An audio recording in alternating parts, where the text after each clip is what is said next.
Internally we have been having a lot of discussions, and Ashish, Neil, Alok, all of us have been interacting with various clients, and a uniform theme we have seen in the last 3 years has been that people may be worried about the economy, people may be worried about inflation or growth, etc. But one thing people are uniformly positive about is investment in real estate and investment in gold. And it is almost taken for certain that these two prices not only will not come down, that they will keep on growing at the rate of 15%, 20% per annum. So they will protect against inflation and also create wealth in the longer term. And we have always been saying, ignore all predictions. So it's not that we have a crystal ball which will tell us as to what is exactly going to happen to these two asset classes in 3 months or 6 months or 1 year. What Neil has collated is a lot of interesting data and how we can draw parallels to the equity markets that we have seen in the past. And this was actually a presentation he made to our own team in our company, and it was quite interesting. So we felt that it would be interesting to a broader audience and to people at FOF. So that's why Neil is going to be talking about this. Okay, so since the financial crisis, we've seen gold and real estate like really moving up in the last 5 years, and no doubt in the last 5 years these two asset classes have done really well. But right now what's happening is that they've moved up quite steeply, and right now the concerning part is when rational people start acting irrationally and when fundamentals are tossed out for like hope of over-optimistic return. So let me tell you one example of one of our clients. He's about 70 years old, and he had quite a decent portfolio with us in equities. And just because his friends were investing in real estate, and like people start calling him up and saying that this in real estate are getting 30% returns and all. So this guy has taken all his money out of the equity market and put everything into the real estate, So you know, when we observe such things about clients and about people in general, we thought that let's have a look at this and why people are doing it. So it's because this person I'm talking about he was very rational person. He had a nice asset allocation going on, but just because of the over exuberance of real estate, he put all his eggs in one basket, and which we thought was kind of discomforting. So we just thought we'd take a look at this. So I'm going to start. So this is a chart which compares equities. This is S&P 500. This is real estate, and this is gold. And you can see by the chart how these two asset classes have moved compared to equities. And the surprising thing is that equities, S&P 500 is at a 5-year high, but it still pays in comparison when you see it against gold and real estate. So we might be seeing an asset bubble. I don't know. They are just observations, and we can all have a discussion after that and see where this goes. So let's talk about what are the current perceptions of real estate. It's tangible. Tangible means you can actually touch, feel, see it. As human beings, we are if we can use our senses for something, we are more comfortable doing that. Like if you can touch something, smell something, see something, then we're more comfortable with that. Low volatility, definitely compared to stocks. When a stock can go up 20% one day, 20% down the other day, but you probably won't see such volatility in the real estate market. I mean, it'll take probably months and years for it to kind of correct. So it's quite low volatile compared to stocks. There's a perception currently that it's always going to go up. I'll put it in the real estate, I'll get better buy a property and wait for it, and it'll go up. That's the perception right now. And pride of ownership. Obviously, if you buy a house or a property, it's something to be really proud about. You have a lot of pride in it that, boss, look, that's my house. You can see it, like you can tell your friends, I bought this house. So it's a very proud thing to have. To own something is a very proud thing. And today, if you see ads in the papers and everything, they're playing on this pride and this ego only. They're not playing on the value, you know. If you see the ads, which I'll show you some of them later on, they're only playing on your ego. So these are the current perceptions of real estate. Let's see the current perception of gold. It's a store of value. It has intrinsic value. You know, after a few years, gold will have some value. It's not going to become, it's going to still have value at some point. And right now it's a hedge against inflation. It's a safe haven. Since the global crisis, definitely, when the global crisis was there, a lot of governments started buying gold, and the governments are still buying a lot of gold, and now people have also started buying a lot of gold. So and this is basically because everyone thinks stocks is very dangerous, so I'll put in a safe asset. Gold is a safe asset, I'll put it there. So it's a safe haven. Tangible asset, again like real estate, you can touch it, feel it, see it. As human beings, like I said, you're always more comfortable when you can touch, see and smell something. So it's a tangible asset, and it has got use value. I mean, you have a block of gold, you can convert it to jewelry, it has ornamental use. You have a fight with your wife, you have a gold bar, you give it to her, tell her to make jewelry. I'm sure it'll be all good after that. So my point being, it's got a lot of use value. Perceptions about stock, current perceptions about stock. Intangible asset, you can't see a stock. There's no paper also, there's no share certificate also. It's all on the exchange. So people are not very comfortable with it. If you can't see something or see it or touch it, you're not going to be very comfortable with it. It's a trading vehicle. Today you see CNBC, you see all the news channels. Every day there's like something new. They're just keeping on, just bombarding us with information. The media. If today the market is up 200 points, people are saying Sensex 25,000 target. If it goes down 200 points tomorrow, 15,000 target will come back. You know. So it's confusing people. It's becoming a trading vehicle. It's more than an investment vehicle. It's volatile. Definitely compared to real estate and gold, it's much more volatile. It's also because of the over information. We got FNOs, futures and options now. So this is all making it more and more volatile. And there's a perception that there's lack of control of returns. Like, you know, then this again comes to the whole intangible asset part. If you can't see it, you can't touch it, in your mind you're going to think, as human being, you're going to think that, oh, I don't have that much control of this asset, you know. So these are the perceptions of real estate, gold and stocks. Are these perceptions correct? I'm going to say yes and no. I mean, definitely gold and real estate are tangible assets. There's no two ways about it. So definitely yes. Is it always going to go up? I don't think so. Is it always going to be a safe haven? Maybe not, you know. So yes and no. Some of these perceptions are right. Some of them I don't think they're too right. The problem is it's not bad having perception. There's going to be perceptions at any time of any given moment in time. But the problem is when perceptions are taken to extremes is when there's a cause of concern.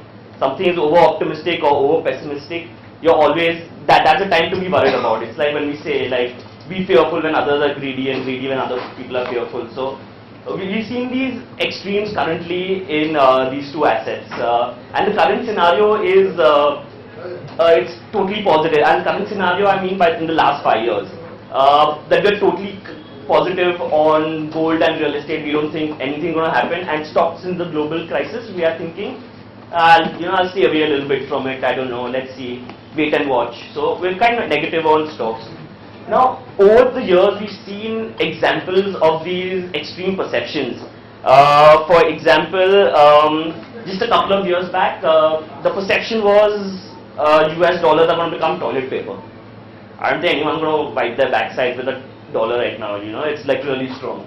The other perception was the IPO boom, like in the sense that I'll buy an IPO, if the IPO comes, I'll subscribe to an IPO and I'll sell on listing. But after Reliance Power IPO, even that got out. So there are, and also the IT boom. I'll put a .com in my company, it'll go up, but even that got busted. So when these perceptions are taken to extremes is when there's a little bit of a cause of concern. So I'm worried that there's a growing belief that prices will never fall. And let us look at a few observations in the recent past that have made me believe that prices, I mean this growing belief that prices will never fall doesn't seem to be holding that much value right now. One of the things is builders have been able to hold on to prices even with lack of real demand. So what happened a few years back after the global crisis was that RBI arm twisted the banks to let these builders, whatever loans they've taken, to give them an easy ride on it. Okay, let's make it easier on them. So this is a time when the builders could actually, so in the last 4 or 5 years, they can actually keep the prices there, even there's no real demand. Like people who actually need the houses probably can't buy those houses, but still they're able to hold on to the prices. So that is one thing. But in the last few months, if you've read the papers, RBI has told banks to strengthen the provisioning norms for these loans, and they've told the builders that if you've got extra inventory, no point holding on to it. You sell it off and pay off the loan. So this could lead to a definite price fall. Number two is we've seen this over and over again in time that when corporates diversifying into non-core businesses, we've seen Bombay Dyeing, Arvind Mills, to name a couple of companies, have been getting into real estate, and which is probably not their core business.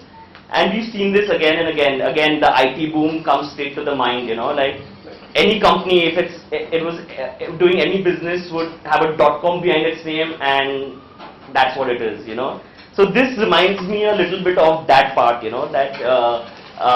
The .com, where everyone put a .com after it, and then we saw what happened after that. I mean, most of those companies are no more in existence. So when corporates start to diversify into non-core businesses is something to be a little scared of.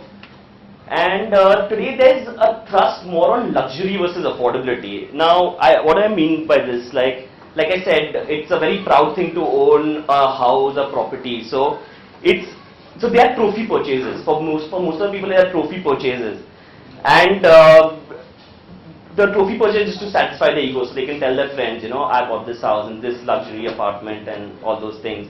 And the problem here is that the absolute value of those flats are very high compared to the rental yields. The rental yields are what, 2-3% in Bombay right now. Now a 10 crore flat, if you're buying it at a 3% rental yield, it's about 30 lakhs a year, which comes to 2.5 lakhs a month. So really, I mean, how many people can afford 2.5 lakhs a month on just rent? This is not even counting maintenance cost or any of that, not the other costs that are involved. It's just so 2.5 lakhs. I don't know how many people are going to be able to afford it, and how many people you'll be able to give it on rent at 2.5 lakhs rupees.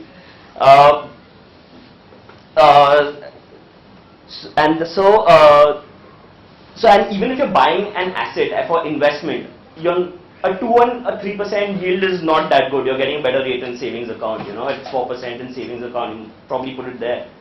The other thing is, I went through one of these studies which said that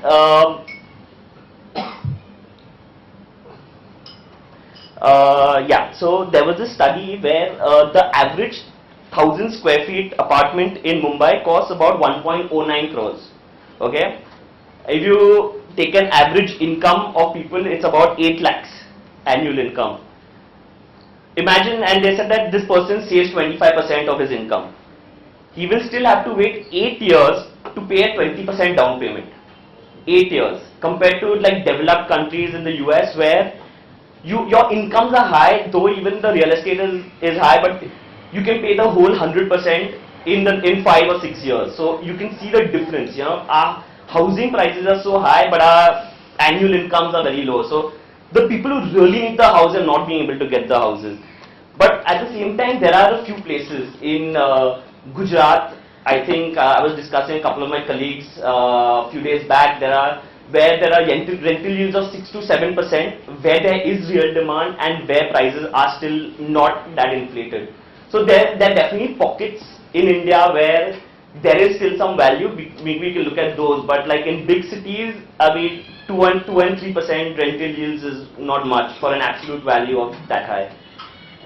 So that's one of the things that concerns me too. This is the real estate graph of the US. So there was, even that time there was growing belief that real estate prices will keep going up, but we've seen that sharp fall in the US. So that's one of the things that concerns us right now in India too, that it's going one way, but it's not always going to go up. It could come down. This is Dubai. Like I said, like the thrust was more on luxury at that point also. So I was just trying to compare it. Maybe we're going the same way, because villa is definitely a luxurious product compared to apartments and residential areas. We've seen how high the villas went, and it came also down much more. So we can see this. Similarities in Bombay, India too sometimes, you know. So the other thing is rising leverage and liquidity. Since 2000, between 2004 2007, borrowing was low, but after that the borrowing house for the home loan borrowing became much more, and today it's pretty much consists as the main business of banks right now. So what happens is that, and that the borrowing happens not, it's okay if you buy a primary house which you're going to stay in it, that's fine. I'm talking only about investments. So when you're borrowing to get your second house, it's actually speculating. So you actually don't need that house, you know, and you're going to pay interest on those things, and that's why you're going to you're going to pay interest on that, and you're going to keep trying to offload that property or the flat at every price rise, you know, which will increase the volatility. And today in real estate, long term is more than 3 years. Stocks is 1 year, but long term is 3 years, you know. So this is what plays. I mean, a lot of us stay in houses that we stayed for 40, 60 years, you know. We don't care if it's going up or down the prices, because there is a purpose, we are staying in it. And like I said, it's very hard to give these places on rent also nowadays, you know, because the rents have also become low, but the absolute prices are high. So here I want to tell you about this other client of ours. What he had done was, at the peak of Dubai, the Dubai real estate boom, he bought 2 villas there. He was staying in Australia, so he borrowed money in Australian currency, and he bought houses in Dubai, okay? And he had a big portfolio of stocks in India, and this guy was doing well. Again, he was middle-aged, 50, 60-year-old guy, doing fabulously well. And then the Dubai prices crashed. His value of property went down by 60%. He was still Australian dollar appreciated, and his interest became more and more on that. So he comes to India. He's like, Neil, I need to sell off all my stocks. I'm like, why? We're giving you 22% year on year. I mean, since the last 7-8 years, you know, 22% year on year is fabulous. He's like, I know everything, but I just need to get rid of this. You know, I just have to pay my interest payments, and he was in a big hole. You know, because I'm like, so why don't you sell the Dubai? Why don't you sell the Dubai thing? You know, even if it's half the price, just sell it. He's like, I wish I could, but I can't. You know. So this guy, for the last 5 years, he is stuck. He's semi-retired. He was having a fabulous life, living in Australia, having everything going for him. But in the last 5 years, you see, there was illiquidity. He can't sell his villas, and he has this interest burden, which is going up because of Australian dollar appreciation. So the one asset which was doing actually good for him, which was the Indian equities, he had to sell off all that. He had just kept the minimum balance what's required right now, and from his happy life, I mean, if you meet him now, and he's always in tension. I met him like 2 weeks back, and I asked him, so what's happening? He's like, I've still not been able to sell my Dubai flat. I'm still paying the interest payments, and I'm still in a bad shape. So you don't want to get into something like this at that age, or you know, at any age for that matter. So that's something which is quite concerning, the illiquidity and the leverage part of it. Now the new thing in the last few years is margin trading in real estate. Now, what is margin trading in real estate? So it's basically, if a flat is for 1 crore, the builder will ask you probably for 20 lakh down payment, and 80 lakhs to pay at time of possession, which has, again, there are a lot of things when you have to pay that also. But the main thing is you pay 20% down. You do a 20% down payment, and what people do is they put the 20% in. And even if the property prices rises by 20%, he will sell it. So he'll make 100% profit on it, even though it's gone up by 20%. His 20 lakhs, he's getting 40 lakhs for it, because he'll be selling the whole, he'll be selling the flat. So he'll get 1 crore 20. So he'll make that extra 20 lakhs. So it's a 100% gain on it. In the beginning, people did that. Only people with who could do it were like people who knew the market, you know. But today what we see is like laymen doing it, you know, lay people like 5 friends come together, okay, we'll buy this building and we try to offload it. But what they do is then they'll buy 5 flats, put 20% down payment on all of those and hope that it'll go up by even 10%, I'll make 50%, you know, like that's the thing. Even if it goes little bit, my profit is bigger. But what if it doesn't happen? What if it stays stagnant? What if it even falls by 10% or something? He's pretty much, he's in a bad shape because he's got that, he has to pay for the other 80% also at some time. He's unable to sell it. Then he's stuck with those things and he has to make payments on all of that. So this margin trading is basically just buying beyond one's means, just waiting for the greater fool theory to work. Like there'll be a greater fool bigger than you who'll come and buy it from you. But if it doesn't happen, you're in a very, very bad shape because people are doing this more and more, which really is very concerning because people who will just like buy flat, okay, they see an ad, they're like, okay, chal, let's just buy 5 flats in this building without knowing what, if it's going to appreciate or not. It's just a growing belief that the price will never fall. That's again, so but what if it does? What if it stays stagnant? Then these people are in a bad shape and this is something which is very concerning. The other thing is, you need to do homework before buying real estate, you know. There are some certain ads, let me show you a few. There are ads all around us which was very bright and very beautiful picture of happy family, nature, this, that. This is supposed to be Worli. Does Worli look, anyone has seen Worli like this? I've never seen Worli like this. This is not Worli, by the way. They are saying this is Worli. So, you know, there are these once in a lifetime opportunity. They'll come with ads saying, they'll create this scarcity. They'll create this scarcity. What does it say here? Last 10 days only. Last 10 days. I mean, if you're not going to be able to sell it, it's not last 10 days. You'll be there for the last 10 years. You'll be there for the next 10 years also trying to sell these things. So they're creating scarcity, which is quite pointless. Then you must have seen every day in papers these ads, front page ads, every day. There is every single day an ad like this comes up. What it says here, they're trying to scare us. Okay, here they say, hurry, rates to increase from next week. So, you know, these are all that plays on your mind, you know, they are all like just trying to create scarcity, trying to create fear, happy family, this, that, showing pictures, showing beautiful pictures of another city. This is probably Hong Kong that they are showing and saying it's Worli. The other thing, other gimmicks that they come out with are basically, haven't you all heard Vadala has been called the new Cuff Parade? I mean, there's no similarity between a Vadala and a Cuff Parade, but they come with these gimmicks. What else do they do? Okay, so I was reading somewhere else. Interiors of Lower Perel, okay, there's this building coming up. What did they say? Upper Worli. Upper Worli. And what is Upper Worli? Who makes this? You know, it has not an address. Upper Worli. They made that. Then the other day I heard they were constructing in Thane, which is not even part of Bombay. What did they write? Off Borivali or something like that. It's 50 kilometers, I don't know how many kilometers, but it's off Borivali, which is, Borivali is in Bombay, Thane is separate, you know, there's no correlation. So people have been, these ads are just there to confuse people and it's all over you, so people will buy it. They come up with these fancy names, New Cuff Parade and this and that, and it's something to be pretty,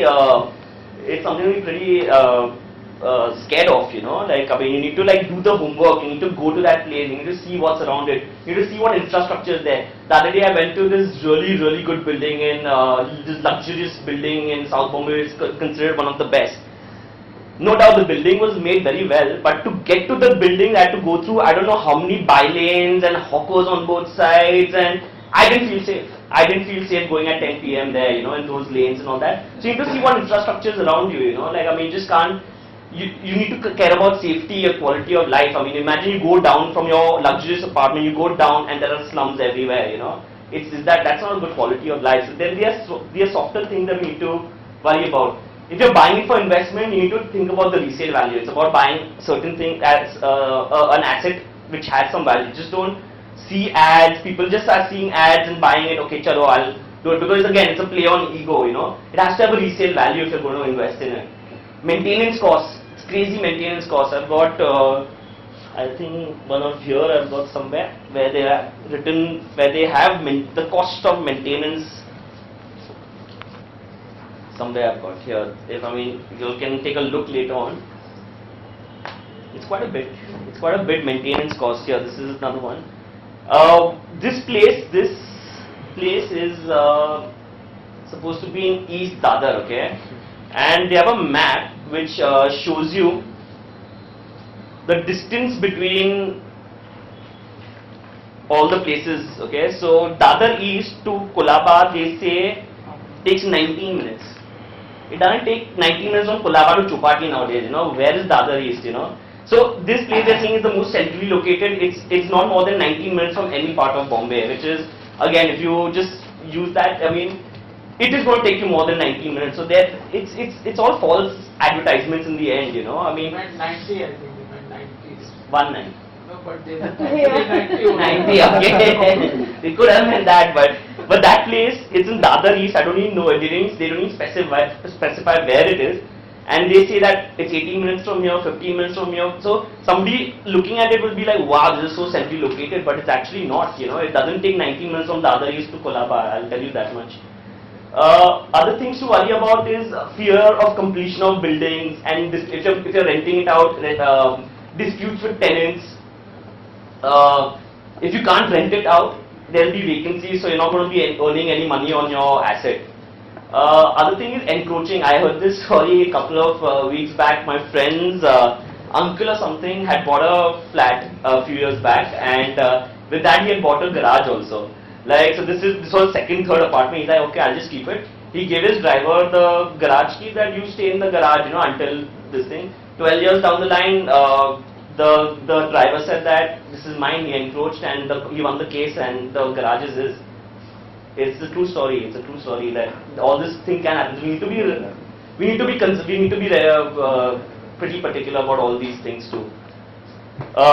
So what is there? There actually we were seeing one thing there, that distress sales in some foreign countries, you know, which could be a good idea to invest. Distress sales is like, say, places like Spain, some places in Europe, you know, where as Indians were allowed to invest 200,000 US dollars abroad. So all these properties in these countries are at a 60% discount right now.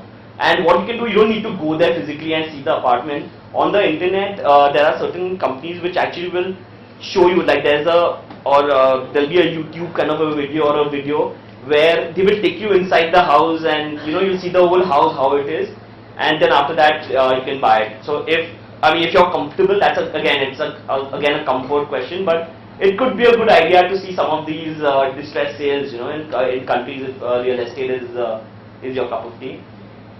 So this was about real estate, yeah. So these are okay. So this is the city-wise index of real estate in India. Some of the cities. I was actually quite surprised that lots since 2007, quite a few of these places have not really appreciated. You know, like you would think Hyderabad, being a decently big city, you'll probably see some appreciation. So maybe you can look at places outside of Bombay, Delhi, and certain of these places in Gujarat. There are some opportunities. So there are still opportunities. There are pockets of opportunities, but the main thing is you need to do some homework about it, you know, like just don't see ads or just because your friends have bought it or you've heard a lot about something, about a group, to just blindly invest. We need to do some research and some homework before we invest in real estate at these current times. Why am I worried about gold? Today it's a herd mentality of gold in the sense of gold. Everyone, you're talking the last 2-3 years, it's all gold. Everyone wants to invest in gold. You see women talking, they're also talking about gold investment, and I bought this much gold. So when a lot of people start talking about it, it's a herd mentality. It's something, it's not the most comfortable thing when everyone, it's like, again, be fearful when others are greedy, right? So it's something to be fearful right now about gold. Also, a lot of people borrow money to buy gold, which is, again, it's a lot of speculation. So today people are buying gold, but tomorrow they'll come and sell. So because I've heard a lot of people say that, you know, all my friends have bought, you know, all the ladies have bought and everything, or gold, so I'll also buy it. So it's something which is, you can't just follow someone blindly. The currency effect. Last year actually gold was down. In real terms, gold was down only because of currency depreciation. Did people make money on gold?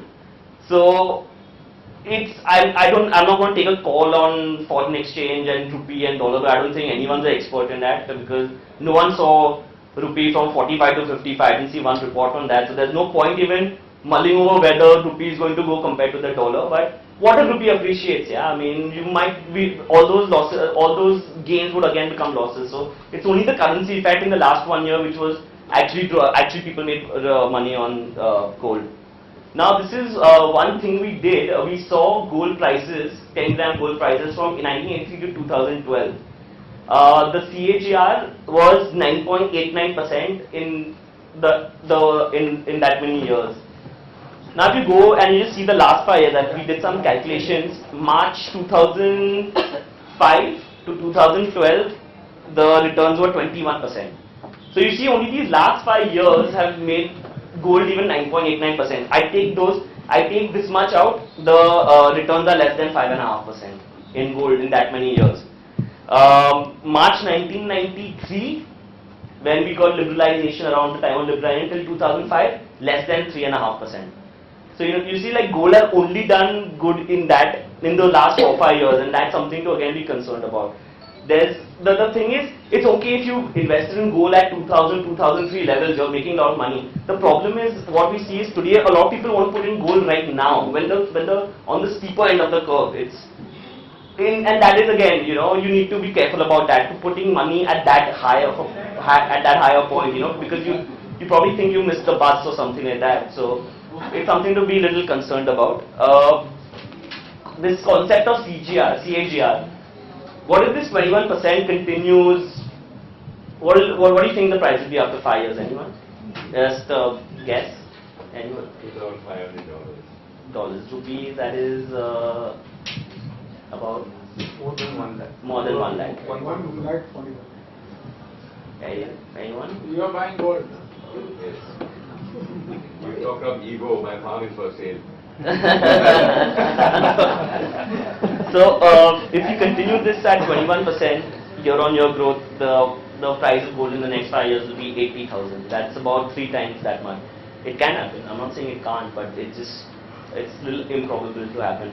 Even if we take a 10% year-on-year growth, we'll see the price of gold in the next 5 years touching about 50,000. Even a 10% growth rate we're taking, it's 50,000. I don't know, it could be possible. I'm just throwing out some figures at you, and everyone can make their own assumptions after that. So, but I don't know, I mean, the last 5 years gold has grown by 21%. I'm not sure if it will keep it, it can sustain that much, because the price of gold will be 80,000, be 3 times the price of today's. Almost 3 times, from 30,000 to 80,000. So it's something to be a little concerned about, that, okay, let's just take different values of gold and see the growth rate and see what will be a feasible price of gold in the next 5 years. 15% growth rate, it's about 62,000 rupees. So it's double then in the next 5 years. There's the volatility in gold has increased due to ETF. ETFs are double-edged sword. It's definitely an ease of investment, and you can buy it off the counter, off the exchange, and you can easily trade. But it also creates the volatility, in gold. So gold is now soon becoming a financial asset, where what it used to be a real asset, where people used to actually buy physical gold or something. Now it's a trading asset, So something, it could get a little more volatile, with the ETFs coming into play. Since again, global fear of currency depreciation and high inflation is what making people get into gold and thinking it's like a really safe asset. And no doubt, for the last 5 years it was a very good asset, and people have made a lot of money off it. Going forward, I don't know, because even in the last couple of weeks, the government has taken some actions of like increasing the import duty or something like that. So even the government is still waking up to this high prices of gold. So governments can do anything, and they could do something to decrease the price of gold. So it's something to also look at in the future. Now we took this presentation because we saw certain behaviors in people, and like because of behavioral finance, and we are into the behavioral finance study, we thought, let's see what are the biases that people are, what are the behavioral biases in current times for gold and real estate. Everyone has biases, but when biases are taken to extremes is again when there is a concern. So when we see extreme biases or extreme behaviors is something that we want to look at. So again, herd mentality, when individuals, I said the corporates are also getting into real estate and that play. So when individuals and corporates run after hot sectors, we've seen this a lot before, and we saw the outcome also. Again, IT in 2000, when everyone ran to it, when everyone runs to it, then it's something to be scared of, because if everyone buys, then everyone will at some point want to sell also. So that was their IPO rush. We've seen that, you know, in the early in 2004, 5, 6, that buy an IPO, sell on listing. Everyone's thinking the same thing. Reliance Power IPO came out. Everyone burned their fingers. After that, IPOs wasn't a big fad. After that, again, power and infra boom also. That was one of the things. So herd mentality is very strong right now in gold and real estate. Everyone wants to move into those two. The next is endowment effect. What is endowment effect? Is that we always believe prices undervalue, the prices of an asset are undervalued if you own it. This is more so when there is no exchange to give you a fair price. Real estate has no exchange, there is no fair price. I don't know how can you get a fair price or something. So it's basically if an apartment in NCPA goes at 1,50,000 a square feet, you know, you're staying three buildings down the road in Marine Drive in a dilapidated building, you'll be anchored to that 1,50,000. Oh, I'm staying in the same vicinity, I'm holding a flat also here, and I should get that much, at least if not that much, at least somewhere close to it. So you're going to be anchored onto those prices. Now the problem is that even in NCPA, if it's a 17th floor and one flat goes for 1,50,000, there's no certainty that the next flat right next to it is also going to go at that price. The price that the person could sell it for could be for various reasons. You know, he was desperate. The buyer was desperate to just get that flat because of something, because of some view he's getting, or his girlfriend stays opposite, or something. You know, it could be any of the reasons why that flat went for that much. It's not necessary that even in the general vicinity that you'll get the same prices. So it's something we need to realize that just because we hold something, you need to see actually the fair price, fair value of it. So endowment effect is very strong right now. Recency bias. So recency bias is over the past 5 years, it's only real estate and gold. Everyone's very negative on stocks and everyone's very bullish on real estate and gold. So what's in your recent memory is the thing that you're going to hold on to. You're not going to remember like way back in the past what happened and all. It's only in the last 5 years what happened. What is recent in your memory is you're going to remember. So, so basically, when you're bombarded with like always gold going up or real estate ads, you're going to think that wow, these two assets are doing really good. Though even the share market is at a 5-year high in the US, not many people are really talking about it. You know, representative bias. It's like this is also strong. It's like comparing one example and extrapolating it to all others. It's like we're given this one example before in stocks. Say if Tata Steel goes up, all the second-rung steel stocks will probably start going up. There's actually no relationship between why Tata Steel went up and why these other stocks are going up, but you're just extrapolating to all the other things. So again, the same thing. If you compare how a flat in NCPA over the last 10 years, the price has appreciated compared to the market, yes, it could be a lot more than the market, but you can't extrapolate that to all flats or all property all over India. You know, you have to take everything into it as a separate thing. So when it becomes the papers, they write, oh, property price has gone up this much, but which property, what property? There's no exchange to tell you what the fair value is. So this is something you need to be careful about, especially in ads and what's reported in papers. Like, don't take it at face value. Availability bias. I showed you all these ads. It's when you're bombarded with ads and media. Then you're going to like always, it's going to be in your memory. So you're going to like, that's going to be the recall value that, oh, I saw a real estate ad, that must be doing really good. Gold ad. How many gold ads you see while watching a cricket match? Every second ad, after every over is a gold ad or a real estate ad or something like that. So it's something that you need to be careful about. You can't like, you need to be aware of these biases. We all have these biases, but let's not get extreme with these biases. And today all these biases are like at a very extreme stages. So you need to be a little careful about it. So what's the solution? What I'm saying all this, that what do you do? You know, am I telling you to like sell off gold and sell off real estate? No, I'm not saying any of that. I'm just saying that we probably need to have financial planning. You know, the aim here in the financial planning actually is a very vast subject. It's about it's about getting your goals in order. You have your incomes, expenses, asset allocation, retirement planning. So it's a very vast subject where you probably need some professional help to get you a good financial plan in place. And the aim here is not to maximize profit, it's to optimize returns. It's about what is maximizing return. It's like putting all your eggs into one basket. So you're taking the maximum risk. Like you put all your eggs into, say, real estate, or you put all your eggs into gold. That can be real risky. Yeah, you might get lucky and it might go up, but you're taking a big risk, because if that asset doesn't perform, then there's nothing else to support it. There's no other assets. So you need to optimize return. Optimize return means for a small risk that you will be taking, you need to get the maximum return for that little risk, not taking the maximum risk for the return. So the thing is so that's very important to remember, is to optimize return and not maximize it. Sorry. Okay. So this is an asset table, So when you buying an asset, you probably look at three main things. One is liquidity, one is post-tax returns, and one is volatility. Now, as you see, like for liquidity, you would think equity is the most liquid, right? I mean, you can buy and sell every day. In that matter, real estate is not that liquid. It will take you some time. It will take you probably a few months to sell real estate. Gold is becoming a little more liquid because of ETFs. And FD, you're probably like, just put your money in for 3 years and it's not very liquid. Post-tax return, definitely real estate and equities have definitely given better post-tax return compared to gold and FD. And volatility, equity is the most volatile, definitely. Real estate not that volatile, gold a little more volatile, and FD is not volatile at all. So here you see that no asset is perfect. You're not going to get these three qualities in any one particular asset. Each asset has different qualities, so you need to put them together in a basket and have an asset allocation in place.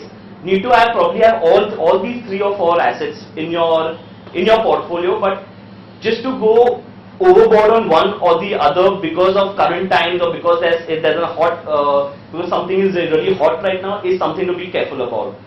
So again, it's about asset allocation. You need to have proper asset depending on the risk profile. The risk profile you will get to know if you sit with a financial planner. He will give you a few tests and everything, and he will get you what your risk appetite is, and he will get you your asset allocation in place. So again, like what I said, asset should be in proportion and not go overweight or underweight due to extreme optimism or extreme pessimism. You need to play it with a level field. And once you do your asset allocation, maybe once a year, it's good to do portfolio. You need to rebalance your portfolio.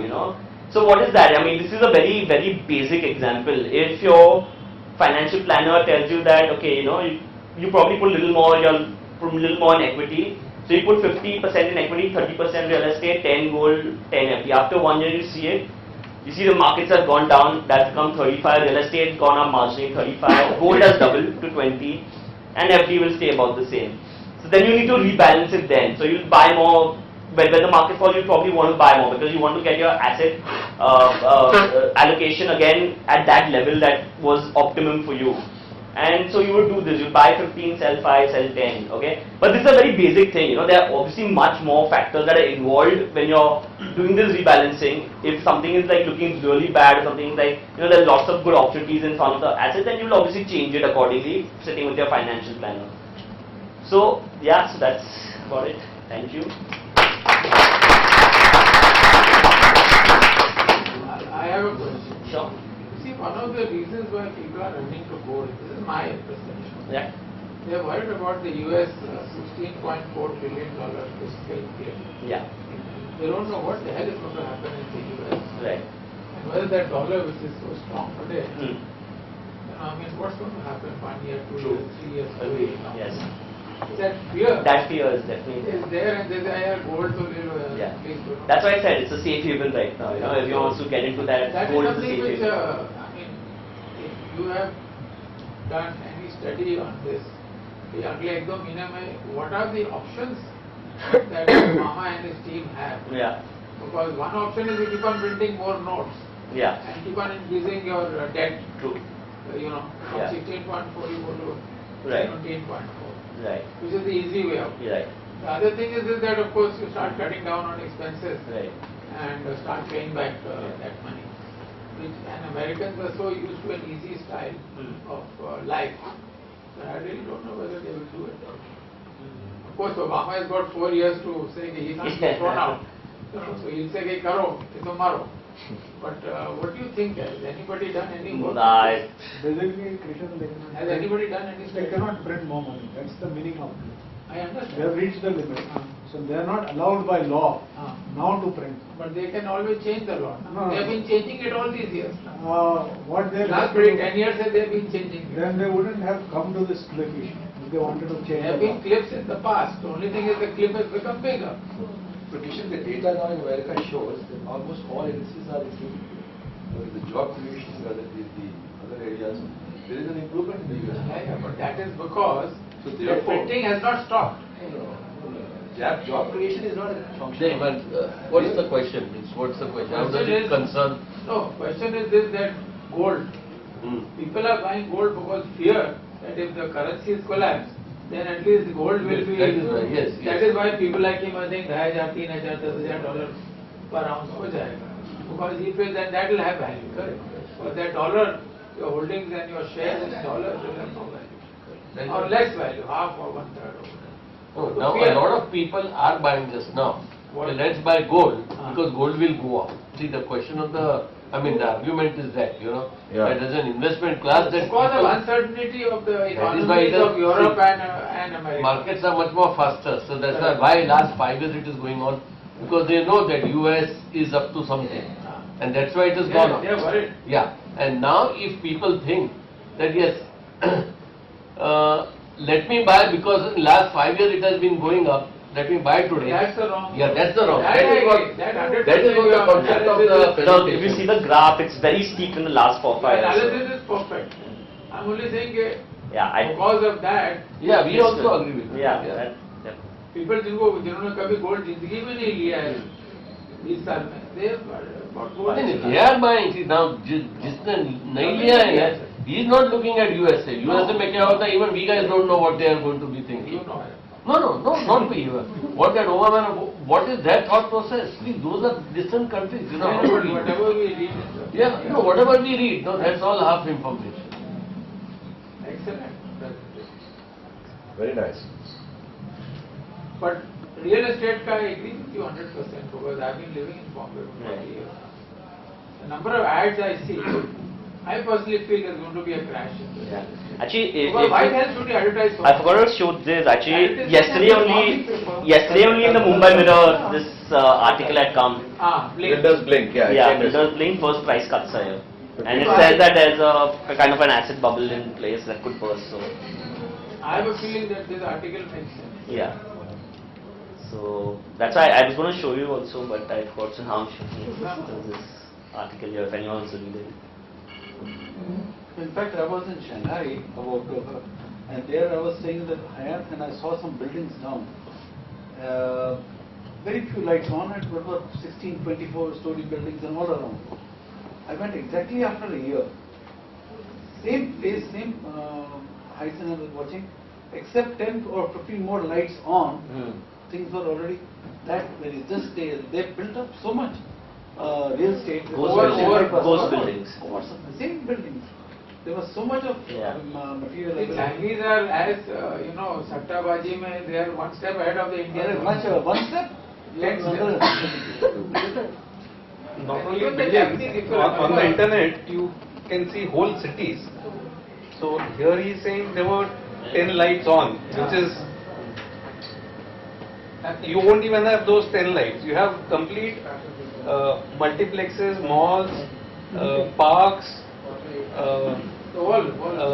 offices, residential apartments, everything is done, but not a single person staying there. That was a presentation he made a couple of months ago.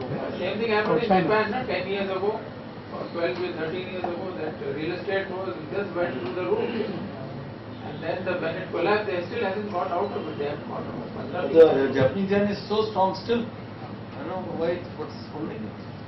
After even tsunami, everybody thought that it might different thing. It went still from See, Japan में क्या है? They are importing everything from every part of the world. Japan में क्या है? Number one, their exports are very high.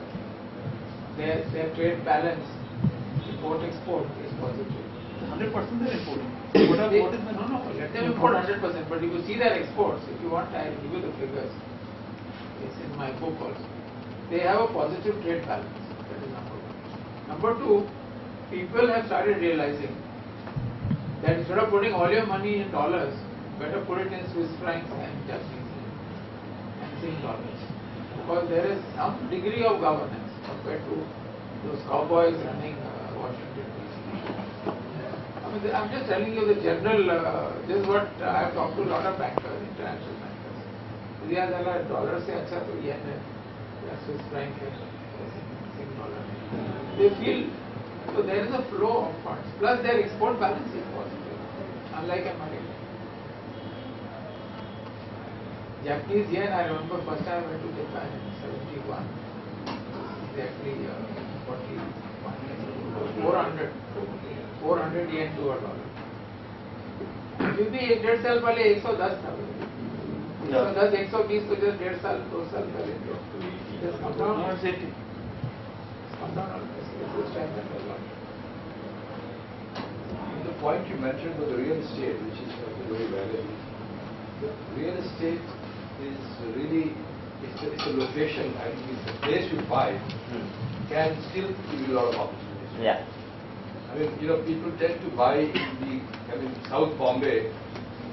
Probably not, but there are areas even around Bombay. Oh yeah, there are. There is a good opportunity. Definitely. There are lots of, even in Gujarat and all, there are lots of good opportunities Yeah, where even rental yields are at 6-7% compared to 2-3% here. And the Also absolute where- value is also. Also where is the growth possible? For example, the airport will bring Yeah, a if lot there's of- infrastructure coming up and if you have something, then yeah. See, around- real estate I can tell you in Delhi because I have a lot of friends Hmm. and relatives in Delhi. Hmm. There's a lot of numbers though. In farmlands, till about 5 years ago, 95% was cash and 5% Yeah, was right. checking. Right. So people were parking their cash there. Mm-hmm. Abhi bhi it's about half and half. Right. If you're buying a farmland for 10 crores, 5 Right. crore rokda dene. So because of the black money being generated, there's a lot of pressure. Right. I mean, the prices are going up. Because Right. people want to park their money. Yeah. You can't go to the bank with 10,000 of cash. Even today, if you read the first page of Times of India, they had this thing, the government is making policies which will help the buyers, not the builder. Let's see it, na. वो भी हमको सुनते हो गए 25 साल. That's true. It's like the Thana Creek, this Bandra Yeah. ceiling. I've been reading about it for 25 years. That time it was 8 crore project 25 years ago. I have a question to track for you. While the article like this saying real estate is a bubble, during the last few weeks, the real estate stocks are the ones which have gone up the highest. Yeah. And it is again a dichotomy, isn't it? No, it's always in a bubble situation. We don't know when the bubble will burst. So when a bubble is being formed, how is it being formed? It's because when these prices are going up. Because there are people who are looking at a greater fool theory that I'll buy it at this rate, knowing fully well this price is wrong, but there will be some other fool who will buy it at a higher rate from me. That is actually the greater fool theory. In the IT boom, the same thing happened. Okay, Pentafor is a bad buy at 1,000 rupees, but still you buy it thinking that another greater fool will buy it at 1,500. And another greater fool did buy it at 1,500 thinking that another greater fool than him will buy it at 2,000. So that's why it's known as the greater fool. Yeah. Greater few. No, but one of the reasons why the real estate companies are going up, because they are sitting on a lot of land banks, genuine land banks for the last 10-15 years, and those values have gone up. Although they are not building on it. See, I'll tell you, Kishan, Kishan, your argument only, if cash is changing hands in this country, what is the value of the land bank which they are showing in the balance sheet? बहुत कम है. Very Isko मालूम ही नहीं है what it Nobody is. knows. It's all bogus. What it is. And when he sells, you don't know whether it will come to the balance sheet. So actually, investing in genuine real estate is one part, and investing in a real estate company is wide apart. Wide. But because of the representative bias, people will sell a real estate, it's a real estate company made it. It's a representative bias. Okay. Thank you. Very good.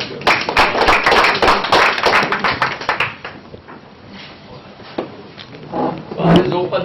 Bar is open, yeah. It's like your,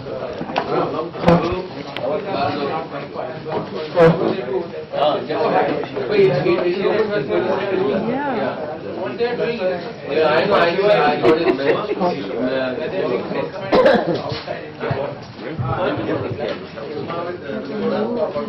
That price. Hi, Bella.